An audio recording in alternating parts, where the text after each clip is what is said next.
I'm Tiffany Wolf, and I am here at EAA Air Adventures, and I think there's going to be an explosion here in just a second. We are at Stage Center here with Red Bull Air Racer and air show performer Michael Goulian. Michael, how are you doing? Great, having a good week at Oshkosh for sure. Good, good. We keep seeing you everywhere. You're either in the air or on the ground somewhere. I think you just got back from a golf tournament. Yeah, it's EAA is one of those things where you are really here to celebrate aviation and to try to really get the next generation enthused about flying. So every year they have a charity golf tournament. Sean Tucker and I play in it together, and it's all done to help the young eagles. So it's a great, great program. We did it at Oshkosh Country Club. We had a lot of golfers, probably I'm going to guess 100 golfers, and all of the proceeds and all the money go to the young eagles. So it's a great event. That's excellent. Okay, well, since we're on this whole philanthropy kick, there's a show going on and you're not in it. What's going on? Yeah, so my philanthropy for the week was I gave my minutes to some of the other guys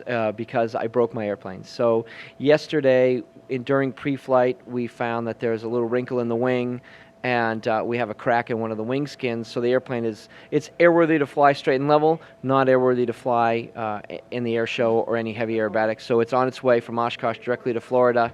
And they're going to disassemble the wing, basically strengthen it, put it back together, so it'll be down for a few weeks. Oh, wow. Woo, there's the boom we were looking for. So what's going on here with the mentoring? I hear that you're doing some mentoring, and that's probably one of the reasons that you only planned to fly twice. Is that right? Or does that have to do with the airplane being broken? No, we were only going to fly twice in the air show this year, on Tuesday and on Thursday. And you're right, I do some mentoring, and to become part of the AirVenture Air Show is a big experience for somebody that's never done it before. There's a lot of back doors and little hidden things and a lot of little gotchas that you can get involved in as a first-time performer. So Joe Schumacher, who's the president of Air Ops, basically came to myself and to Sean Tucker last year and said, hey, how about you guys host some new people and basically show them the ropes, make sure they know how to get from one side of the airport to the other and do that. So this year I worked with Nicholas Ivanoff, who is in his own right an amazing pilot already, is an air racer and an aerobatic pilot, and Jason Newberg. So we went down to Ohio to Hartselle Field and trained for a week, sort of just to make sure that the air show is safe, that everything they're doing is good, and then just the biggest thing is to put them in a good, clean mindset, because you come to the biggest stage in the United States or maybe even the world for an air show, and you want to put on your best show, maybe a little too good, and I'm there to say, hey, look, all you need to do is be yourself, have fun, the people will love you, do a safe event, and that's what we really are doing. So. Well, that's actually great to hear that even the air show pilots, the professionals, need to get a bit of mentoring, because I know they have all those programs and simulators for all the GA planes coming in throughout the week here and teaching them how to get in and use the rock your wing method as opposed to actually getting a hold of tower. Yeah, exactly. And the funny thing is, when you're an air show performer, you need to be able to practice. Right. Well, just to get in and out of here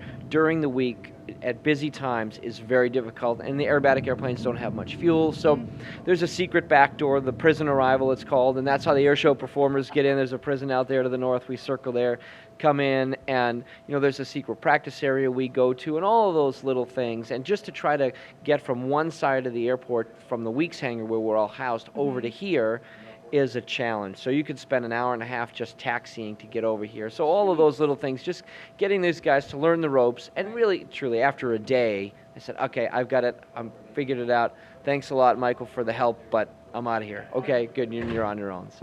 So one of the people that you're mentoring happens to be one of your competitors for Red Bull Air Race. So is this a passing of the torch, or could there be any retirement in your future here? Yeah, definitely no retirement for me. Definitely not. And so it's pretty funny. I'm like, Nicholas, I'm here to help you in the air show because we're all friends in the air show business. When it comes time to racing, I hope your airplane breaks. And he gave it the big French laugh, and he's 2 points ahead of me going into the last race, and he's like, oh, I'm ready to beat you again. And so it's really good. We're good friends and also good competitors in the air race. So it's fun. So your race plane, because you have two different planes that you use, but your race planes had some problems. I know in Windsor, you and another pilot had some engine issues. Yeah, the air racing is very much like motor racing. You need a great team, you need a good pilot, and you need an amazing machine.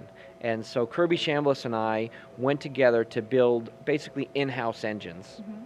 And we did it, and both of them basically exploded. So we pushed the envelope too far, and they both got about 4 to 5 hours on them and had some mechanical difficulties with them. So we've been using essentially our backup engine, which is a Thunderbolt engine from Lycoming, which is still super strong, and it's been super reliable. This is the second year with it, so it doesn't have quite as much the horsepower as this other engine had, but it's one of those things where I can turn the key and reliably know that I've got good horsepower and super reliability. So, there's a double-edged sword on everything. Right. Well, trial and error always leads to something good. So yeah, it's one of these things where it's just a development program, and we all take a portion of our Red Bull budget and put it towards development of the airplanes. Some guys more than others, and Kirby and I spent a lot of money.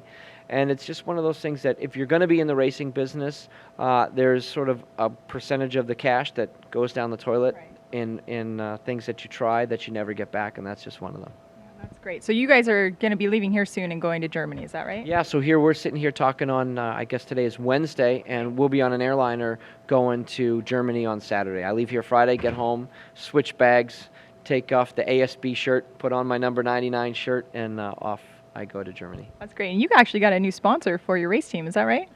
So Petrobras is a big oil company that is based in Brazil, and they've been with me for the year on the air race, and also a new sponsor for the air show side, ASB TV, that we all sort of know and love, that they make amazing programming, and they were here at Oshkosh, and they're going to continue on that and make that bigger and better. So it's been really fun. Yeah, speaking about ASB TV, you can actually go to their site and upload a bunch of the videos that probably were shot from AirVenture, is that right?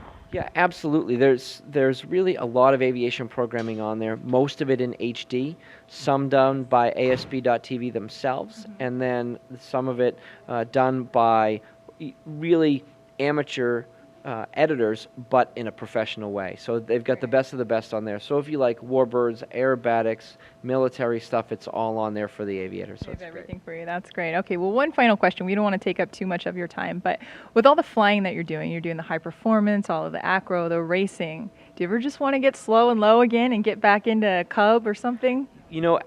Absolutely.